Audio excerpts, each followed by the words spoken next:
എന്തിനാണ് അള്ളാഹു കുറച്ചാൾക്ക് പണം കൊടുത്ത് കുറച്ചാൾക്ക് പണം കൊടുക്കാത്തത്? അള്ളാഹ്ക്ക് ഇപ്പൊ പണത്തോട് വലിയ ഇഷ്ടമുണ്ടോ? ഇല്ല.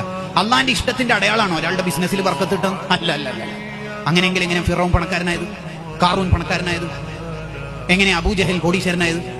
അള്ളാഹിന്റെ ഇഷ്ടാനിഷ്ടത്തിന്റെ മാനദണ്ഡമൊന്നും അല്ല സമ്പത്ത്. ഇഷ്ടമില്ലാത്തവർക്കും ഇഷ്ടമുള്ളവർക്കൊക്കെ സമ്പത്ത് കൊടുക്കും. പാവപ്പെട്ട നബിമാരില്ലേ? ഉണ്ട്. തിന്നാനില്ലാത്തത് കൊണ്ട് വഫാത്തായ നബിമാരില്ലേ? ഉണ്ട്. പണക്കാരായ നബിമാരില്ലേ? ഉണ്ടല്ലോ. സുലൈമാൻ നബി അലൈഹി സ്വലാമില്ലേ? കോടീശ്വരന്മാരായ സ്വഹാബത്തില്ലേ? ഉണ്ട്. ദാരിദ്ര്യത്തിന്റെ തീച്ചുളയിൽ ജീവിച്ച സ്വഹാബത്തില്ലേ? ഉണ്ട്. അപ്പൊ പണം അള്ളാഹുവിന്റെ ഇഷ്ടാനിഷ്ടത്തിന്റെ മാനദണ്ഡം അല്ലേ? അല്ല.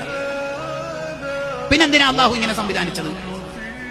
പണക്കാരന് പാവപ്പെട്ടവനോട് കമ്മിറ്റ്മെന്റ് ഉണ്ടോ എന്ന് അറിയാനാണ് ചിലരുടെ കയ്യിൽ പണം കൊടുത്ത് ചിലർക്ക് പണം കൊടുക്കാതെ അള്ളാഹു ഇങ്ങനെ നിരീക്ഷിക്കുന്നത്. ലിയബ്ലുവക്കും അയ്യുക്കും അഹ്സനു അമലാ.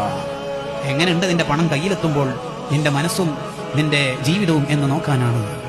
അതിനാ അള്ളാഹു സംവിധാനിച്ചത്. സത്യത്തിൽ നമ്മുടെ ഒക്കെ കയ്യിലുള്ള പണം നമ്മുടെ പണമാണെങ്കിൽ നമ്മൾ മരിച്ചു കഴിഞ്ഞിട്ട് പിന്നെ ആരോ ഒരു കറാമത്ത് മൊഴിജിതത്ത് കൊണ്ട് നമ്മൾ വീണ്ടും എഴുന്നേൽപ്പിച്ചു. ഈ മരിച്ചതിന് ശേഷം അനന്തര സ്വത്ത് ഓഹരി വെച്ച പണം നമ്മുടെ മിൽക്കിലേക്ക് അധികാരത്തിലേക്ക് തിരിച്ചു വരുമോ ഇല്ലയോ? ഇല്ല. അപ്പൊ മനസ്സിലായി നമ്മളെല്ലാം പോയി. ഇത്രയേ ഉള്ളൂ.